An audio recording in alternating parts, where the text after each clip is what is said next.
কোনো প্রতীক আছে? সেই কোনটা প্রতীক? কোনটা প্রতীক? আরেক জোরে ঝিলিম ইউনিয়নের, বারোঘরিয়ার, মহারাজপুরের, সুন্দরপুরের, আলাদলের, নারায়ণপুরের, নারায়ণ তাকবীর। আসসালামু আলাইকুম ওয়া রাহমাতুল্লাহ। ঝিলিম ইউনিয়ন কর্তৃক আয়োজিত আজকের এই নির্বাচনী সমাবেশের সংগ্রামী সভাপতি, উপস্থিত সম্মানিত শ্রদ্ধেয় অতিথিবৃন্দ, এলাকার সম্মানিত বিশিষ্ট ব্যক্তিবর্গ, সম্মানিত সুধীমণ্ডলী, আমার মা এবং বোনেরা, অত্র এলাকার তরুণ, যুবক এবং কিশোর ছাত্র বন্ধুরা, যারা আমার প্রাণ শক্তি, যাদের নেতৃত্বে আগামী দিনে নতুন বাংলাদেশ আমরা বিনির্মাণ করতে চাই, আমার সংগ্রামী এলাকাবাসী, সাংবাদিক বন্ধুগণ, সবাইকে জানাই আন্তরিক শুভেচ্ছা এবং সালাম। ভিন্ন ধর্মাবলম্বী যারা রয়েছেন তাদেরকে জানাই আন্তরিক শুভেচ্ছা। সংগ্রামী ভাই বন্ধুগণ, এতক্ষণ গুরুত্বপূর্ণ বক্তব্য শুনেছেন। আমরা আগামী 12 ফেব্রুয়ারি জাতীয় নির্বাচন অনুষ্ঠিত হবে। দাঁড়িপাল্লা প্রতীক নিয়ে আমি নির্বাচনে অংশগ্রহণ করেছি জামাত ইসলামীর পক্ষ থেকে। আগামী দিনে আমরা যদি নির্বাচিত হতে পারি, তাহলে আমরা দল মতের ঊর্ধ্বে উঠে, ধর্ম বর্ণের ঊর্ধ্বে উঠে, মানুষের প্রতিনিধি হিসাবে, জনগণের প্রতিনিধি হিসাবে আমরা ভূমিকা পালন করব ইনশাআল্লাহ। জামাতের এমপি হিসাবে নয়। আমরা নির্বাচিত হতে পারলে আমরা জুলুম করব না, আমরা দুর্নীতি করব না, আমরা সন্ত্রাস করব না, আমরা অবিচার করব না, কারো অধিকার নিয়ে ছিনিমিনি খেলব না, আমরা চাঁদাবাজি করব না, করতে দেব না, সন্ত্রাস করব না, আমরা করতে দেব না। আমরা যদি নির্বাচিত হতে পারি, আল্লাহ রহম করেন, তাহলে আমরা শোষক হব না, আমরা শাসক হব না, আমরা শোষণ করব না, আমরা খাদেম হব, আমরা সেবক হিসাবে ভূমিকা পালন করব ইনশাআল্লাহ। সংগ্রামী ভাই বন্ধুগণ, আমাদের মা এবং বোনেরা এখানে আছেন। আমরা যদি নির্বাচিত হতে পারি, তাহলে নারীদের অধিকার প্রতিষ্ঠিত হবে, নারীদের মর্যাদা সমুন্নত হবে, নারী নির্যাতন বন্ধ হবে, নারীদের নিরাপত্তা নিশ্চিত করা হবে, নারীদেরকে প্রশিক্ষণ দিয়ে তাদেরকে কর্মসংস্থানের আওতায় নিয়ে আসা হবে। যাদের কর্মসংস্থান প্রয়োজন তাদেরকে পর্যায়ক্রমে তাদের হাতে কর্মসংস্থানের জন্য প্রয়োজনীয় উপাদান আমরা তুলে দেব ইনশাআল্লাহ।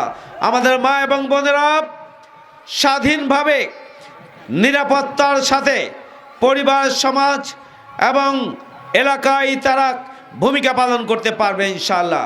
আমরা যদি নির্বাচিত হতে পারি, নারীদের শিক্ষা, নারীদেরকে সুশিক্ষায় শিক্ষিত করার জন্য, নারীদের শিক্ষার হার বৃদ্ধির জন্য আমরা পদক্ষেপ গ্রহণ করব। রাজধানীতে একটা ছাত্রীদের আন্তর্জাতিক মানের বিশ্ববিদ্যালয় প্রতিষ্ঠা করা হবে ইনশাআল্লাহ। আমরা যদি নির্বাচিত হতে পারি, তাহলে মাতৃত্বকালীন সময়ে আমাদের মা বোনদের ট্রিটমেন্ট, চিকিৎসা সম্পূর্ণ ফ্রি ব্যবস্থা করে দেওয়া হবে।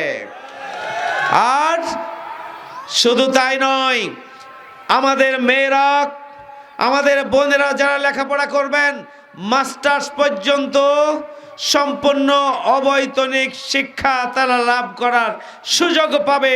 সুতরাং পড়ালেখা যারা করতে চাইবে আর তাদেরকে অর্থের সংকটে পড়তে হবে না। আমাদের ভিন্ন ধর্মাবলম্বী আমাদের মা এবং বোন যারা আছেন, যারা কর্মসংস্থানের জন্য যারা চাকরি করেন, তাদেরকে 8 ঘন্টার পরিবর্তে 5 ঘন্টা চাকরি করতে হবে। 5 ঘন্টা কাজ করলে 8 ঘন্টার বেতন পাবেন ইনশাআল্লাহ। আগামী দিনে যদি নতুন বাংলাদেশ আমরা প্রতিষ্ঠা করতে পারি। আমাদের ভিন্ন ধর্মাবলম্বী যারা এখানে উপস্থিত আছেন, আপনাদেরকে এটুকু আশ্বস্ত করতে চাই, আপনারা স্বাধীন মতো আপনাদের ধর্ম চর্চা করার, অনুশীলন করার, পূজা অর্চনা করার সুযোগ আপনারা পাবেন। আপনাদের নিরাপত্তার দায়িত্ব থাকবে আমাদের, আপনাদের নিরাপত্তার দায়িত্ব থাকবে রাষ্ট্রের। আপনাদের যে অধিকার নাগরিক হিসাবে সাংবিধানিকভাবে আপনার যে অধিকার আমার সে একই অধিকার, এই অধিকারের মধ্যে কোনো বৈষম্য থাকবে না। আমাদের আমিরে জামাত বলেছেন, ধর্মের ভিত্তিতে আমরা কখনোই অধিকারের প্রশ্নে কোনো পার্থক্য বা বৈষম্য আমরা করব না। ইনশাআল্লাহ আপনারা স্বাধীন মতো আপনারা আপনাদের পরিবার, সমাজ এবং এলাকায় পদচারণা করতে পারবেন। আপনাদের সহায় সম্পদ, আপনাদের বাড়ি ঘরের নিরাপত্তা এবং দখলদারিত্বের হাত থেকে আপনারা রক্ষা পাবেন।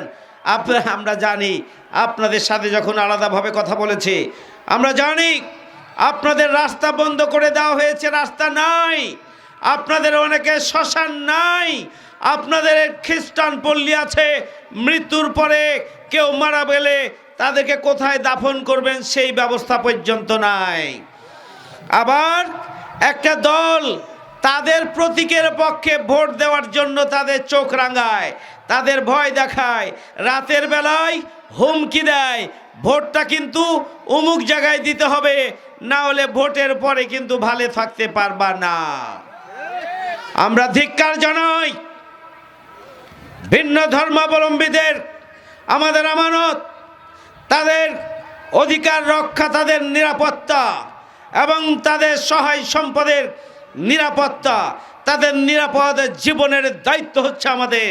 সুতরাং আমরা দায়িত্ব নিয়ে বলছি, আমরা ভিন্ন ধর্মাবলম্বী যারা আছেন তাদের দায়িত্ব আমরা গ্রহণ করব। আপনাদেরকে রক্তচক্ষু দেখানোর কেউ থাকবেন না।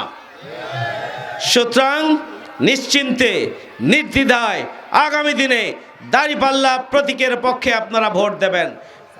এই ঝিলিম ইউনিয়নে 200 প্রায় পুকুর রয়েছে। এই পুকুরগুলো কে নিয়ন্ত্রণ করে আপনারা জানেন না? ওই সব চাঁদাবাজের হাত থেকে আগামী দিনে ঝিলিম ইউনিয়নকে মুক্ত করার জন্য আপনারা দাঁড়িপাল্লায় ভোট দেবেন। কি দেবেন তো?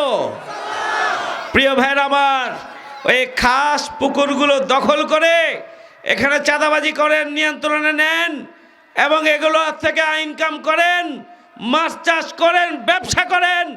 এগুলো তো আপনার সম্পদ নয়, এগুলো দখলদারি। এগুলো পুকুর দখল, খাল দখল, বিল দখল। এই দখলগুলো কারা করছেন আপনারা জানেন। আমরা এই দখলদারিত্ব থেকে আগামী দিনে নির্বাচিত হলে ঝিলিম ইউনিয়নের সমস্ত পুকুরকে উন্মুক্ত করার জন্য আমরা পদক্ষেপ গ্রহণ করব। আর কিছু অসাধু ব্যবসায়ী আছেন, মানুষ আছেন যারা ওই একটি দলের, একটা বিশেষ দলের কর্মী, তারা এই নদী ভাঙ্গন কবলিত এলাকার মানুষ এখানে বসবাস করে, অসহায় ভিন্ন ধর্মাবলম্বী এই সব খাস জমিতে বসবাস করে। এই জমিগুলো যদি কারো নামে বরাদ্দ হয় তাহলে অধিকার কাদের? এই জমিতে যারা বসবাস করে এই জমি তাদের নামেই বরাদ্দ হওয়া উচিত, নাকি বলেন? কিন্তু তা না হয়ে ওই দলীয় প্রভাব খাটিয়ে কিছু ব্যক্তি এই সমস্ত জমিগুলো নিজেদের নামে তারা কাগজপত্র করে নিচ্ছে। এটা অমানবিক, এটা অগ্রহণযোগ্য, এটি হতে পারে না। সংগ্রামী ভাই বন্ধুগণ, আপনাদের আমনুরা জংশন, এই জংশনে লোকাল ট্রেনগুলো সবগুলো আসে না। এখানকার যাত্রীরা এই জন্য কষ্ট করতে হয় যাতায়াতের ক্ষেত্রে। আমরা ইনশাল্লাহ নির্বাচিত হলে সকল লোকাল ট্রেন বাইপাস দিয়ে না গিয়ে অবশ্যই তারা এই রেল স্টেশন হয়ে তারপরে যাবে। আমরা সেই পদক্ষেপ গ্রহণ করব ইনশাআল্লাহ। কৃষি প্রধান আমাদের এলাকা, এই এলাকাকে উত্তরবঙ্গের কৃষি হাব হিসাবে, কৃষি কেন্দ্র হিসাবে আমরা গড়ে তুলব ইনশাআল্লাহ। কৃষিভিত্তিক ব্যবসা বাণিজ্য সম্প্রসারণ করে অত্র এলাকার মানুষের ব্যবসা বাণিজ্যের উন্নয়নের জন্য আমরা পদক্ষেপ গ্রহণ করব। এখানে সারের সংকট সিন্ডিকেট রয়েছে, এখানে বীজ এবং কীটনাশকের সিন্ডিকেট রয়েছে। আমরা সুলভ মূল্যে ন্যায্য মূল্যে সার, বীজ এবং কীটনাশকের ব্যবস্থা করার জন্য আমরা পদক্ষেপ গ্রহণ করব ইনশাআল্লাহ।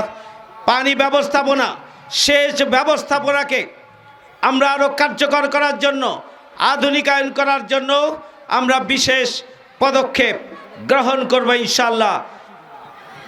এই ইউনিয়নের এবং একটা দলের ভাইস চেয়ারম্যান যিনি ছিলেন, তার কৃতকর্ম কার্যক্রম এই সম্পর্কে আপনাদের অনেক ধারণা রয়েছে, আপনাদের কাছে অনেক ইনফরমেশান আছে।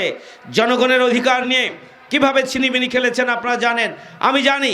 এই জন্য এখানকার মানুষ এইবার তাদের থেকে মুখ ফিরিয়ে নিয়েছেন। এবার ঝিলিম ইউনিয়নের নারী পুরুষ নির্বিশেষে, তরুণ যুবক, কৃষক, শ্রমিক ঐক্যবদ্ধ হয়েছে আগামী দিনে ব্যালটের মাধ্যমে দাঁড়িপাল্লার পক্ষে বিপুল ভোটের ব্যবধানে বিজয়ী করবেন। এই জন্য তারা ব্যাপক ভিত্তিক ভোট দাঁড়িপাল্লা প্রতীকে তারা দেবেন ইনশাআল্লাহ। আসুন আমরা আমাদের ঝিলিম ইউনিয়নের রোড ঘাট, ব্রিজ, কালভার্ট, রাস্তা এবং এখানকার চলাচলের যে সার্বিক বেহাল অবস্থা, বিভিন্ন পাড়া গড়ে উঠেছে, কিন্তু ওই সমস্ত পাড়াগুলোতে থেকে বের হওয়ার জন্য, ডেড বডি বের করার জন্য, লাশ বের করার জন্য, দাফন কাফনের জন্য কোনো ব্যবস্থা নেই। ইনশাআল্লাহ আমরা নির্বাচিত হলে এই ইউনিয়নের সমস্যাগুলোকে অগ্রাধিকারের ভিত্তিতে সমাধানের জন্য আমরা পদক্ষেপ গ্রহণ করব। আপনারা খুশি হবেন, কৃষি প্রধান এই এলাকার মানুষগুলো, কৃষকদের জন্য আমরা যদি আগামী দিনে নতুন বাংলাদেশ গড়ে তোলার জন্য জনগণের ম্যান্ডেট পাই, আমরা ইনশাআল্লাহ কৃষকদেরকে সুদ মুক্ত ঋণ দেওয়ার ব্যবস্থা গ্রহণ করা হবে। শ্রমিকদেরকে আমরা শ্রমিকদের বছর শেষে মালিক যে ইনকাম করবেন সেই ইনকামের 20% শ্রমিকদের মধ্যে বন্টন করে দেওয়ার ব্যবস্থা গ্রহণ করা হবে। 5 শতাধিক আমরা 5 লক্ষ গ্র্যাজুয়েটকে আমরা 2 বছর ধরে প্রতি মাসে 10,000 টাকা করে আমরা কর্জে হাসানা দিয়ে নিজের পায়ে দাঁড়ানোর জন্য আমরা চেষ্টা করব। 15 লক্ষ বেকার যুবক, তাদেরকে ট্রেনিং দিয়ে আমরা স্বল্প মূল্যে, নামে মাত্র মূল্যে তাদেরকে বিদেশ পাঠানোর জন্য পদক্ষেপ গ্রহণ করা হবে ইনশাআল্লাহ আগামী দিনে যদি আমরা সরকার গঠন করতে পারি। আমাদের জেলা হসপিটালের স্বাস্থ্যসেবা নিশ্চিত করার জন্য আমরা পদক্ষেপ গ্রহণ করব। অ্যাম্বুলেন্স বৃদ্ধি করা হবে, 24 ঘন্টা সার্ভিস, জরুরি সার্ভিস এবং ডাক্তার নিশ্চিত করা হবে। আধুনিক সরঞ্জামাদি এখানে ব্যবস্থা করার মধ্য দিয়ে স্বাস্থ্যসেবা নিশ্চিত করা হবে ইনশাআল্লাহ।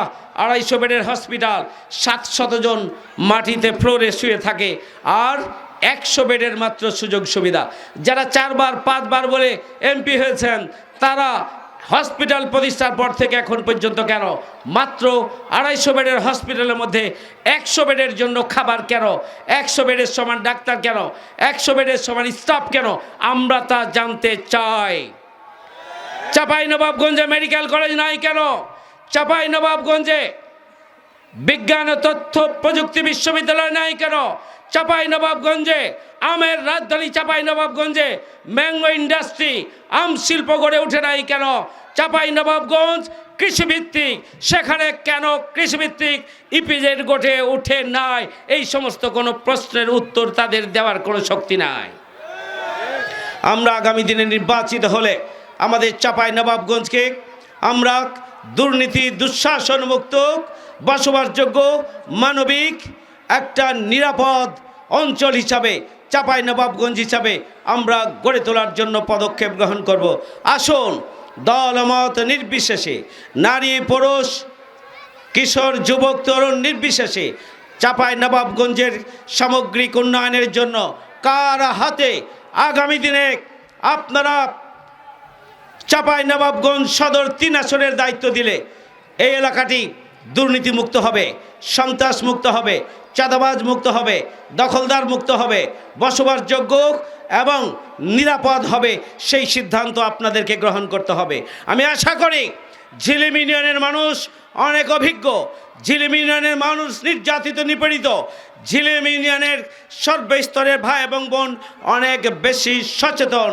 সুতরাং আগামী দিনে আমরা সবাই মিলে আগামী দিনে পরিবর্তনের লক্ষ্যে সুশাসন এবং শান্তির জন্য পরিবর্তন, উন্নত এবং আধুনিক চাঁপাইনবাবগঞ্জ গড়ে তোলার জন্য দাঁড়িপাল্লার প্রতীককে আপনারা ভোট দিয়ে আপনারা জয়যুক্ত করার জন্য এখন থেকে সময়, শ্রম, মেধা, প্রতিভা, অর্থ সম্পদ সব কিছুকে কাজে লাগিয়ে ব্যাপক ভিত্তিক প্রচেষ্টা আপনারা চালাবেন। ইনশাআল্লাহ রাজি আছেন আপনারা? সংগ্রামী ভাই বন্ধুগণ, শেষ কথা বলতে চাই, আমাদের মা এবং বোনেরা এবং অসহায় হতদরিদ্র ভোটার যারা আছেন তাদের কাছে ওই একটা ট্যাবলেট, এটা হচ্ছে একটা কার্ড দেওয়া হবে। এই কার্ডের নামে এটা একটা মহা প্রতারণা। কার্ডের নামে এটি হচ্ছে মহা দুর্নীতির একটা আয়োজন হবে। সুতরাং আপনারা কার্ড দিয়ে, 500 টাকা দিয়ে, শাড়ি দিয়ে, লুঙ্গি দিয়ে, কম্বল দিয়ে যারা আপনাদের ভোট কিনতে চায়, আপনারা এই ব্যাপারে সজাগ এবং সচেতন থাকবেন। এটি অন্যায়, এটি নির্বাচনের আচরণবিধির লঙ্ঘন, এটি বেআইনি, এটি অগ্রহণযোগ্য। আমি আমার পবিত্র ভোট, আমার আমানত, আমার শক্তি, এটি হচ্ছে আগামী দিনে দুর্নীতিবাজ সরকার হবে না, আগামী দিনে মানুষের কল্যাণে নিবেদিত সরকার হবে। তা নির্ভর করবে আপনার ভোট নামক এই সম্পদ, এই আমানত কোথায় দিবেন তার উপরে। সুতরাং কোনোভাবেই আপনারা দুনিয়ার কোনো ছোটোখাটো সুবিধার বিনিময়ে কোনোভাবেই যেন আমাদের মা এবং বোনেরা, বিশেষ করে গরিব এবং অসহায় ভোটার যারা, তারা যেন তাদের ভোট বিক্রি না করেন। এই ব্যাপারে আপনারা সজাগ সচেতন থাকবেন, মোটিভেশন চালাবেন, যোগাযোগ করবেন এবং সৎ, দক্ষ, দেশপ্রেমিক, দুর্নীতিমুক্ত খোদাবের নেতৃত্বের হাতে আগামী দিনে দাঁড়িপাল্লা প্রতীকে আপনারা ভোট দিয়ে চাঁপাইনবাবগঞ্জকে দুর্নীতি, দুঃশাসন মুক্ত একটি বসবাসযোগ্য মানবিক চাঁপাইনবাবগঞ্জ হিসাবে, নিরাপদ চাঁপাইনবাবগঞ্জ হিসাবে আপনারা গড়ে তোলার ক্ষেত্রে সহযোগিতা করবেন, সেই প্রত্যাশা ব্যক্ত করে আপনাদের আন্তরিক ধন্যবাদ এবং কৃতজ্ঞতা জানিয়ে আমার বক্তব্য এখানে শেষ করছি। ভালো থাকবেন সবাই। আল্লাহ হাফেজ। বাংলাদেশ জিন্দাবাদ। নারায়ে তাকবীর, নারায়ে তাকবীর। বাংলাদেশ জিন্দাবাদ, নারায়ে তাকবীর। আসসালামু আলাইকুম।